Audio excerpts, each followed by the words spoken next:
नमस्कार दोस्तों, आप सभी लोगों का स्वागत है आपके अपने channel IAS study with Aryan पर। और मैं हूं आपका दोस्त आर्यन। देखिए दोस्तों, हमारा चैनल इंडिया का एकमात्र ऐसा चैनल है जो आपको यूपीएससी आईएएस की पूरी तैयारी हिंदी माध्यम में करवा रहा है। उसी क्रम में आज हम आप लोगों के लिए लेकर के हैं एनसीईआरटी ज्योग्राफी क्लास 7 का अध्याय 5वां, जो कि काफ़ी महत्वपूर्ण है, जिसका नाम है जल यानी कि वाटर। विदाउट वाटर दोस्तों हमारा जीवन या इस पृथ्वी पर किसी प्रकार का जीवन संभव नहीं है। तो दोस्तों, जिन लोगों ने अभी तक चैनल को सब्सक्राइब नहीं करा, फटाफट से चैनल को सब्सक्राइब कर दीजिए। दोस्तों, आप लोगों के टाइम को वेस्ट न करते हुए अपने टॉपिक की ओर बढ़ते हैं। देखिए आज का अपना पहला प्रश्न। तो देखिएगा दोस्तों, जिस पराक्रम में जल लगातार अपने स्वरूप को बदलता रहता है और महासागरों, वायुमंडल एवं धरती के बीच चक्कर लगाता रहता है, उसे क्या कहते हैं? तो दोस्तों, आप लोग जानते हैं जल लगातार अपने स्वरूप को बदलता है, यानी कि महासागरों से वाष्प यानी कि भाप बन करके जल उठता है, आसमान में पहुंचता है, संघनन करता है, बादल बनता है, विभिन्न प्रक्रिया होती है। ओके दोस्तों, यानी कि महासागरों से उठा वायुमंडल, वायुमंडल से धरती, फिर धरती से दोबारा आपका वायुमंडल, फिर महासागर, इसी प्रकार से चक्र चलता रहता है। तो इस चक्र को क्या कहते हैं? वर्षा चक्र कहते हैं, जल चक्र कहते हैं, या जल वाष्प का संघनित होना कहलाता है, या निम्नलिखित में से कोई नहीं। तो दोस्तों, ये जो चक्र चलता है महासागरों का, जो वायुमंडल और फिर धरती, धरती से दोबारा महासागर और वायुमंडल और फिर ये सारा चक्र चलता है, ये चक्र आपका जल चक्र कहलाता है। क्या कहलाता है दोस्तों? जल चक्र के अंतर्गत आता है आपका, यानी कि आपका ऑप्शन यहाँ पर सेकंड सही है। दूसरे नंबर का प्रश्न देखते हैं। देखिएगा दोस्तों, निम्नलिखित में से कौन सी प्रक्रिया जल चक्र में सम्मिलित नहीं है? बाष्पीकरण, संघनन, वर्षण। तो दोस्तों, पानी आपका है समुद्र के अंदर या महासागरों के अंदर है, सूरज की धूप के कारण उसका बाष्पीकरण होगा, यानी कि भाप बन करके वो ऊपर की ओर जाएगा, और फिर उसका संघनन होगा। संघनन होने के बाद दोस्तों बादलों में कन्वर्ट होता है, और फिर दोस्तों वो वर्षा के रूप में पृथ्वी पर आता है। तो दोस्तों, बाष्पीकरण भी आपके जल चक्र के अंतर्गत आता है, संघनन भी आता है और वर्षण भी, यानी कि उपरोक्त सभी यहाँ पर हमारे सही हैं। दोस्तों, मैंने चित्र लगाया है समझाने के लिए। देखिए दोस्तों, यहाँ आपका जो जल है बाष्पीकरण के द्वारा जा रहा है, संघनन की क्रिया हो रही है, फिर बादल बन रहे हैं, बादल बनने के बाद वर्षण हो रहा है। ओके दोस्तों, और वर्षण ये समुद्री जो पर्वत और पठारों से बहता हुआ आपका कहाँ पहुँच रहा है? महासागरों में पहुँच रहा है, नदियों पहुँच रहा है। देखिए, सूर्य के ताप के कारण जल बाष्पित होता है, यानी भाप बन करके उठता है। ठंडा होने पर जल वाष्प संघनित होकर बादलों का रूप ले लेता है। कब होता है दोस्तों? ठंडा होने पर। यहाँ से वर्षा यानी कि वर्षा के रूप में, बारिश के रूप में, हिम यानी कि ओलों के रूप में, सहिम यानी कभी वर्षा और ओलो दोनों के रूप में ये धरती पर और समुद्र पर पानी के रूप में बरसता है दोस्तों। ओके दोस्तों, आगे बढ़ते हैं अपने अगले प्रश्न की ओर। देखिए दोस्तों, प्रश्न नंबर 3। थलशाला के संदर्भ में निम्नलिखित कथनों पर विचार कीजिए। दोस्तों, थलशाला क्या होती है? देखिए, छोटे घर के पौधे रखने का कृत्रिम अहाता, यानी कि एक छोटी सी गैलरी होती है दोस्तों, जहाँ पौधे रखे जाते हैं, उसे थलशाला कहा जाता है। ओके दोस्तों, हमारी पृथ्वी थलशाला के समान है, जो जल शताब्दी पूर्व उपस्थित था वह आज भी मौजूद है। बिल्कुल दोस्तों, कहने का मतलब ये, आप थलशाला का प्रैक्टिकल ऐसे कर सकते हैं। आप एक पॉट लीजिए, उस पॉट में आप थोड़ी सी मिट्टी जमा कीजिए, उस मिट्टी में आप एक बेल लगा दीजिए, और बेल लगाने के बाद उस पॉट का ढक्कन आप ऊपर से बंद कर दीजिए। ऊपर से उस पॉट का ढक्कन बंद कर देंगे तो धीरे धीरे जो जल है वो वाष्प के रूप में कन्वर्ट होगा और ऊपर जाकर के जमा हो जाएगा, और ऊपर जाकर के जब वो ठंडा हो जाएगा तो नीचे की ओर बूंद बूंद बन के टपकना चालू हो जाएगा। तो दोस्तों, थलशाला होता है। इसी प्रकार दोस्तों, हमारी पृथ्वी थलशाला के समान है, जो जल शताब्दी पूर्व उपस्थित था वह आज भी मौजूद है। यानी कि यूँ कह सकते हैं दोस्तों कि जिस जल का प्रयोग आज हम हरियाणा के खेत में सिंचाई के लिए कर रहे हैं, हो सकता है दोस्तों मे भी पॉसिबल कि वर्षों पहले अमेजन नदी में बहता हो, यानी कि वही जल घूमता है, यानी कि रिसाइकल होता रहता है जल चक्र के द्वारा। ओके दोस्तों, तो दोनों कथन सत्य हैं तो दोस्तों, या फिर दोनों कथन असत्य हैं? तो दोस्तों, यहाँ पर हमारे दोनों ही कथन सत्य हैं, पहला भी और दूसरा भी। ओके दोस्तों, अब देखिए प्रश्न नंबर 4। महासागरों में समुद्री जल की लवणीयता का मुख्य कारण क्या है? यानी कि लवणीयता जो नमक युक्त होती है उसका मुख्य कारण क्या है? सोडियम क्लोराइड मुख्य कारण पूछ रहा है दोस्तों। Sodium chloride, calcium chloride, calcium sulphate, या निम्नलिखित में से कोई नहीं। तो दोस्तों, महासागरों और समुद्री जल की जो लवणीयता का जो कारण है मैं आप लोगों को बता देता हूँ, वो था सोडियम क्लोराइड। सोडियम क्लोराइड की वजह से ही दोस्तों इसकी लवणीयता महासागर के जल में पाई जाती है। ओके दोस्तों, अगला प्रश्न देखते हैं। प्रश्न नंबर 5 देखिएगा। देखिए, निम्नलिखित कथनों पर विचार कीजिए। अलवण यानी कि जो जल लवणीय नहीं होता, यानी कि खारा नहीं होता। अलवणीय जल के मुख्य स्रोत नदी, ताल, स्रोत, सोते एवं हिमनद।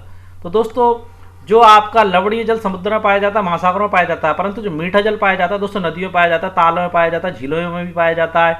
हिमनद यानी कि जो आपके आपका जो माउंट एवरेस्ट है उस पर जो पर्वत है, यानी कि बर्फ की जो पहाड़ियाँ हैं, उनसे जब पानी पिघलता है, जब आता है तो दोस्तों वो मीठा पानी होता है। तो हिमनद हिम नदी यानी कि बर्फ़ की जमी हुई नदियों से जो पानी आता है वो मीठा कहलाता है। सोते, इन सारी चीज़ों में दोस्तों जो पानी होता है मीठा होता है और पीने लायक होता है। और दूसरी तरफ देखते हैं महासागरों एवं समुद्रों का जल लवणीय होता है यानी खारा होता है। तो दोस्तों यहाँ पर हमारे दोनों पॉइंट दिए गए वो सत्य दिए गए हैं।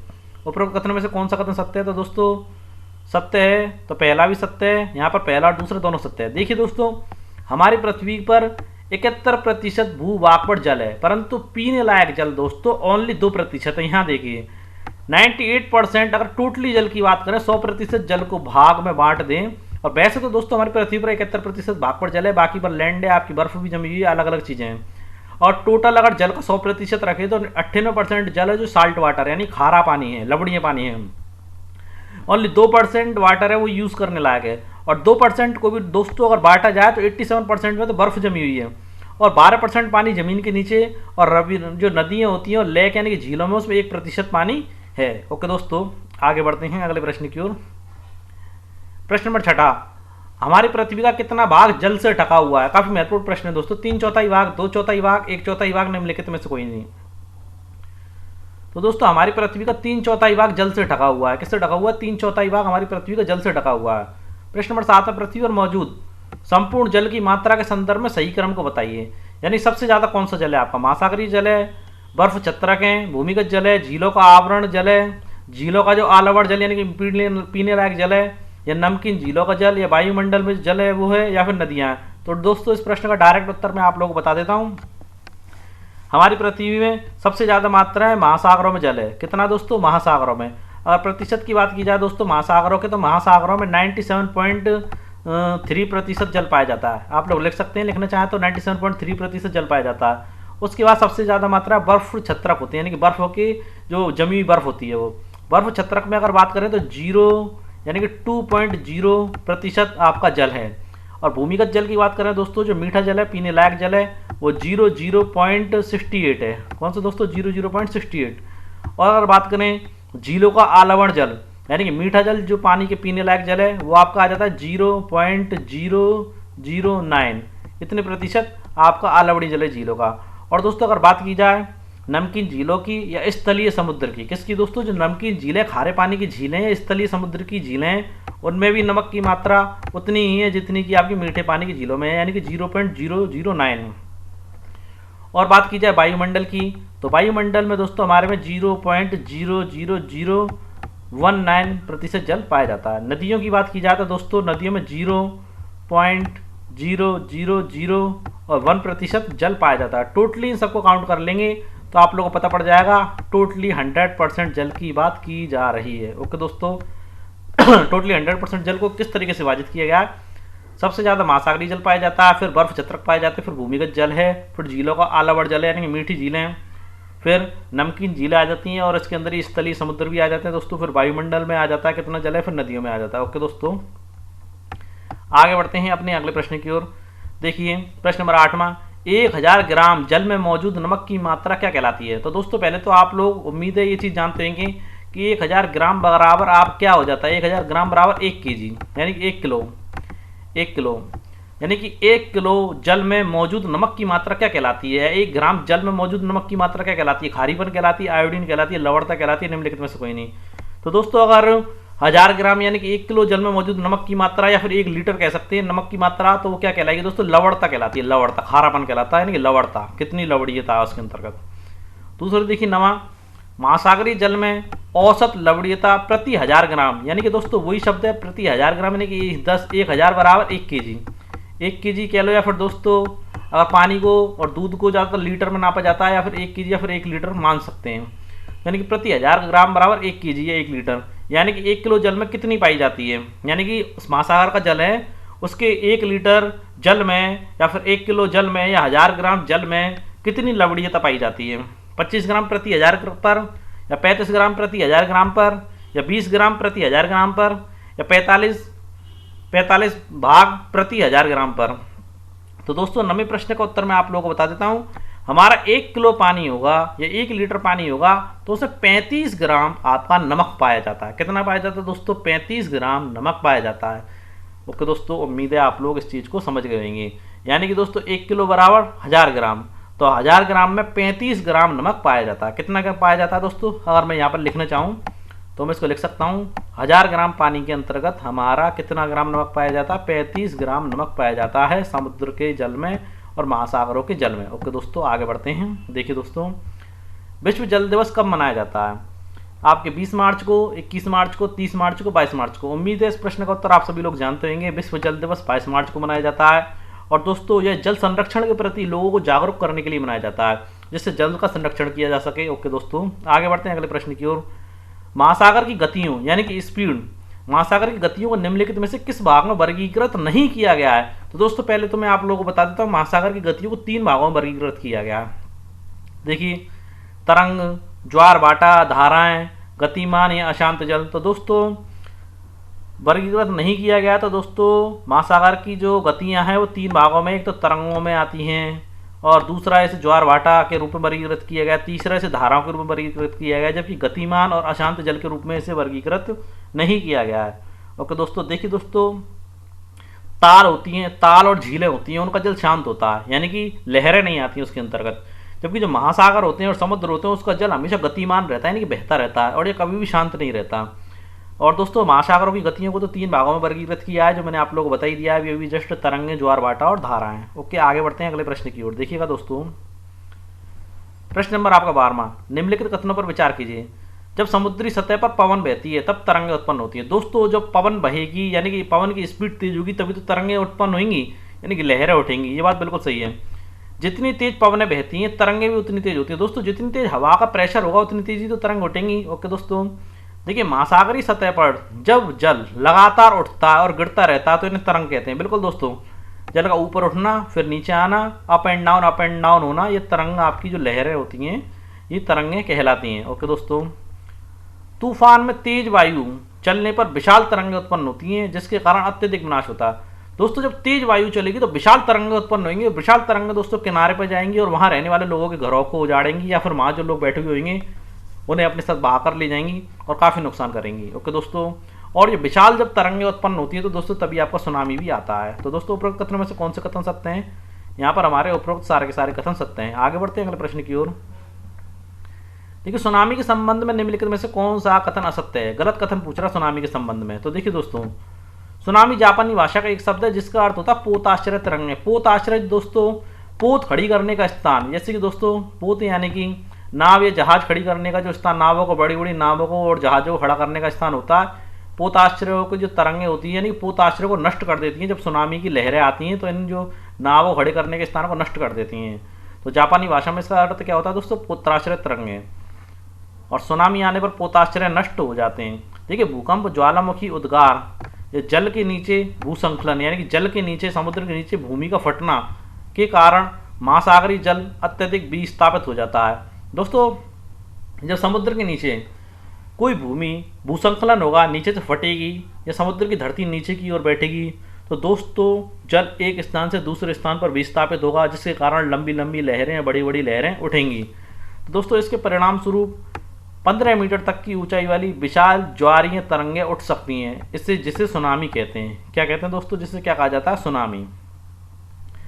ओके दोस्तों, ये तरंगें आपकी 500 किलोमीटर प्रति घंटे से अधिक की गति से चलती हैं। दोस्तों, जब भी सुनामी आता है जो उसकी तरंगों की जो स्पीड मानी जाती है 500 किलोमीटर प्रति घंटे की रफ्तार से चलती हैं, ये माना जाता है। ओके दोस्तों, यहाँ पर मैं आप लोगों को बता दूँ कि जो तरंगों की स्पीड मानी गई है 500 नहीं मानी गई है, समथिंग इसकी स्पीड आपको टोटली एक्यूरेट में बता देता हूँ आप लोगों को। इसकी स्पीड 700 किलोमीटर प्रति घंटे मानी जाती है, यानी कि सुनामी आता है तो इसकी स्पीड 700 किलोमीटर प्रति घंटे। अगर औसत की बात की जाए दोस्तों तो 700 से लेकर के 900 किलोमीटर प्रति घंटे की रफ्तार से चलती है, औसत की बात करें तो।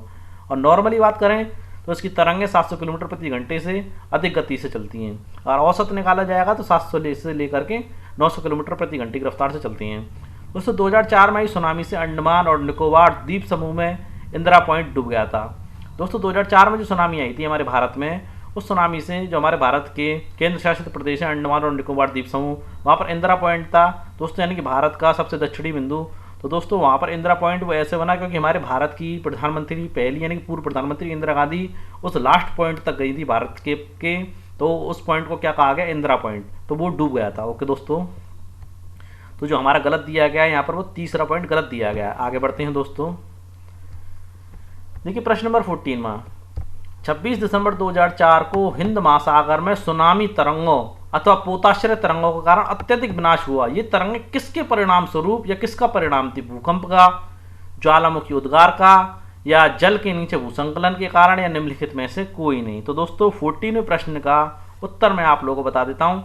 ये जो सुनामी आया था दोस्तों, ये भूकंप के कारण आया था। ओके दोस्तों दोस्तों ये तरंगें भूकंप का परिणाम थी। और दोस्तों सुनामी का जो केंद्र माना गया था वो सुनामा का जो सुमात्रा, दोस्तों सुमात्रा की पश्चिमी सीमा पर था। कहाँ पर था दोस्तों? सुमात्रा की पश्चिमी सीमा पर था। और दोस्तों इस जो भूकंप की तीव्रता रिएक्टर पैमाने पर 9.0 मानी गई थी। और जबकि दोस्तों सबसे खतरनाक भूकंप अगर धरती पर आ जाता है तो 6.9 रिएक्टर डिग्री का होता है, 6.9 रिएक्टर पैमाने का होता है। कितना दोस्तों? अगर धरती पे कोई भूकंप 6.9 रिएक्टर पैमाने का आ रहा है तो वो सारी धरती को तहस नहस करने के लिए पर्याप्त है। तो उससे भी कई गुना ज़्यादा समुद्र के अंदर भूकंप आया था जो था 9.0 का। एक इंपॉर्टेंट बात बता देता हूँ दोस्तों, सुनामी के समय भारतीय प्लेट जो थी बर्मा की प्लेट के नीचे धंस गई थी। दोस्तों ये चीज़ मैं आप लोगों को पहले ही बता चुका हूँ। जो भारी प्लेट होती है वो नीचे चली जाती है और हल्की प्लेट होती है वो ऊपर की ओर बढ़ने लगती है। दोस्तों उस समय क्या हुआ कि जो भारतीय प्लेट थी बर्मा की प्लेट के नीचे धंस गई थी और समुद्र तल में अचानक से गति उत्पन्न हो गई और दोस्तों इस कारण भूकंप आया। और महासागरीय तल, जो महासागर का जो तल था और लगभग 20 यानी कि 10 से लेकर के 20 मीटर तक विस्थापित हो गया और नीचे की ओर झुक गया। दोस्तों जब उसका तल नीचे की ओर झुक जाएगा तो पानी उस ओर ही दौड़ेगा, यानी कि जो पानी उस ओर दौड़ने लगा तो किनारों की ओर से जो जल था वो आपका उस तरफ जाने लगा और उस तरफ जाने के कारण समुद्र में तेज यानी कि काफ़ी तेज लहरें उत्पन्न हुई।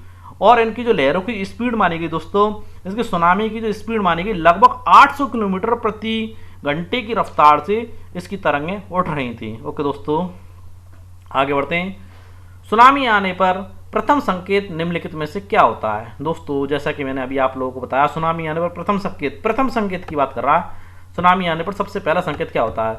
तटीय क्षेत्र में जल तेजी से बढ़ता है या तटीय क्षेत्र में जल तेजी से कम होता है या इनकी गति 700 से 900 किलोमीटर प्रति घंटे की रफ्तार से होती है।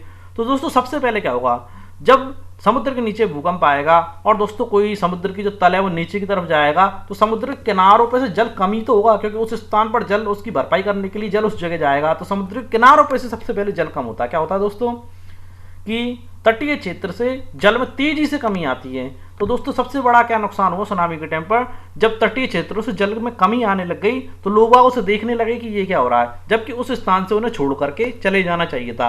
क्योंकि जब जल एकदम नीचे जाएगा तो उतनी तेजी से लहरें उठेंगी। तो दोस्तों उतनी तेजी से लहरें उठी और वो सबको बहा करके ले गई। दूसरी स्टेप क्या होती है दोस्तों, जल उतनी तेजी से तटीय क्षेत्र में जल तेजी से बढ़ता है, यानी कि सुनामी यानी लहरें ले आती हैं और उनकी गति दोस्तों 700 से लेकर 900 किलोमीटर प्रति रफ्तार औसत है ये इसकी। ओके दोस्तों, यानी सबसे पहला क्या होता है, प्रथम संकेत होता है तटीय क्षेत्र में जल में तेजी से कमी आती है। ओके दोस्तों आगे बढ़ते हैं। देखिए निम्नलिखित कथनों पर विचार कीजिए।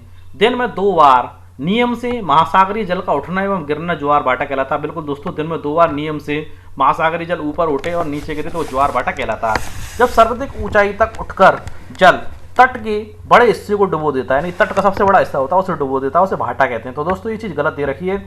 जब जल जो सर्वाधिक ऊंचाई तक उठकर जल का जो तट का सबसे बड़ा हिस्सा होता है उसे डुबो देता है तो आपका ज्वार कहलाता है। क्या कहलाता है दोस्तों? ज्वार कहलाता है, ना कि भाटा। दूसरा देखते हैं, जब जल अपने निम्नतम स्तर तक आ जाता है, यानी कि किनारों को छोड़ के काफी निम्न स्तर में आ जाता है, तो लहरों की जो रफ्तार होती है काफी धीमी पड़ जाती है और तट से पीछे चला जाता है, उसे ज्वार कहते हैं। तो दोस्तों ऐसी कंडीशन को हम भाटा कहते हैं। क्या कहते हैं दोस्तों? भाटा। उम्मीद है आप लोग ज्वार भाटा समझ गए होंगे। देखिए उपरोक्त कथनों में से कौन सा कथन असत्य है? तो हमारा दूसरा और तीसरा असत्य है। तो देखिए यहाँ पर दूसरा, यानी कि कथन हमारा दूसरा, यानी कथन दूसरा और तीसरा असत्य है। आगे बढ़ते हैं। देखिए महासागर में ज्वार भाटा की उत्पत्ति निम्नलिखित में से किसके कारण होती है? दोस्तों ज्वार भाटा क्यों आता है? तो दोस्तों पृथ्वी के गुरुत्वाकर्षण बल के कारण आता है, या चंद्रमा के गुरुत्वाकर्षण बल के कारण आता है, या चंद्रमा और सूर्य के गुरुत्वाकर्षण बल के कारण आता है? निम्नलिखित में से कोई नहीं। तो दोस्तों ज्वार भाटा आने का कारण होता है हमारा सूर्य और चंद्रमा का गुरुत्वाकर्षण बल, यानी कि यहाँ पर हमारा दूसरा ऑप्शन बिल्कुल सही है। अब देखिए भरत ज्वार कब आता है? भरत ज्वार कब आता है? सूर्य और चंद्रमा के गुरुत्वाकर्षण बल के कारण आता है आपका, या चंद्रमा के गुरुत्वाकर्षण बल के कारण आता है, या जब सूर्य चंद्रमा और पृथ्वी तीनों एक सीध में होते हैं उस कारण आता है, या चंद्रमा और सूर्य का गुरुत्वाकर्षण बल जो होता है विपरीत दिशाओं में होता है तब आता है। तो दोस्तों आप लोगों को बता देता हूँ, भरत ज्वार जब आता है जब हमारा सूर्य चंद्रमा और पृथ्वी तीनों एक सीध में होते हैं तो भरत ज्वार आता है। ओके दोस्तों आगे बढ़ते हैं। देखिए इस चित्र को, चित्र भी लगाया मैंने, इस क्वेश्चन के बाद आपको चित्र दिखाऊंगा। देखिए जब निम्नलिखित कथनों पर विचार कीजिए। देखिए जब पृथ्वी का जल चंद्रमा के ठीक निकट होता है उस समय चंद्रमा के गुरुत्वाकर्षण बल के कारण उच्च ज्वार आते हैं। दोस्तों जब पृथ्वी का जल चंद्रमा के निकट होता है यानी पास होता है उस समय चंद्रमा के गुरुत्वाकर्षण बल के कारण यानी ग्रेविटेशनल फोर्स के कारण उच्च ज्वार आते हैं। तो दोस्तों क्या आते हैं दोस्तों? उच्च ज्वार आते हैं, जो कि बिल्कुल सही है दोस्तों। और दोस्तों जब चंद्रमा एवं सूर्य समकोण बनाते हैं यानी कि 90 डिग्री का एंगल बनाते हैं तब निम्न ज्वार भाटा आता है, जिसे लघु ज्वार भाटा भी कहा जाता है। तो दोस्तों यहाँ पर हमारे दोनों ही कथन सत्य है। उपरोक्त में से कौन सा कथन असत्य है? तो दोस्तों ना तो पहला ही असत्य है ना हमारा दूसरा ही असत्य है। ओके दोस्तों, यहाँ पर हमारे दोनों ही कथन सत्य है, ना तो पहला असत्य है ना हमारा दूसरा ही असत्य है। ओके दोस्तों देखिएगा, अब मैंने चित्र दिखाता हूँ आप लोगों को। देखिए दोस्तों यानी कि 90 डिग्री का एंगल बना रहा है यहाँ पर यूँ करके सीधा 90 डिग्री का। तो दोस्तों ऐसी कंडीशन में क्या होता है? निम्न ज्वार या लघु ज्वार आता है। ओके दोस्तों, और बृहत ज्वार कब आता है? जब दोस्तों तीनों एक सीध में होते हैं, जैसा कि मैंने अभी थोड़ी देर पहले आप लोगों को बताया था। आगे बढ़ते हैं अगले प्रश्न की ओर। देखिएगा देखिए महासागरीय धाराओं के संदर्भ में निम्नलिखित कथनों पर विचार कीजिए, यानी महासागरीय धाराओं के संबंध में। तो दोस्तों धारा ठंडी भी होती है और गर्म भी होती हैं। अब देखिए निश्चित दिशा में महासागरीय सतह पर नियमित रूप से बहने वाली जल जो होता है, जल की जो धाराएं होती है वो महासागरीय धाराएं कहलाती हैं।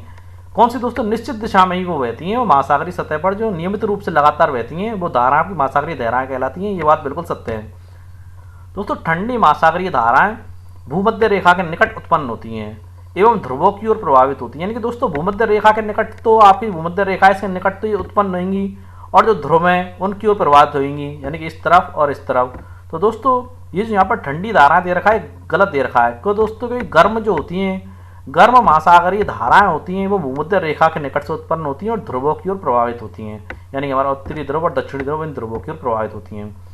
अब दोस्तों गर्म महासागरीय धाराएं, तो दोस्तों यहाँ पर ये भी गलत दे रखा है, ये ठंडी। क्या दोस्तों? ठंडी महासागरीय धाराएं ध्रुवों या उच्च अक्षांशों से उष्णकटिबंधीय या निम्न कटिबंधीय अक्षांशों की ओर प्रभावित होती हैं। ये पॉइंट अब सही हुआ है आपको दोस्तों।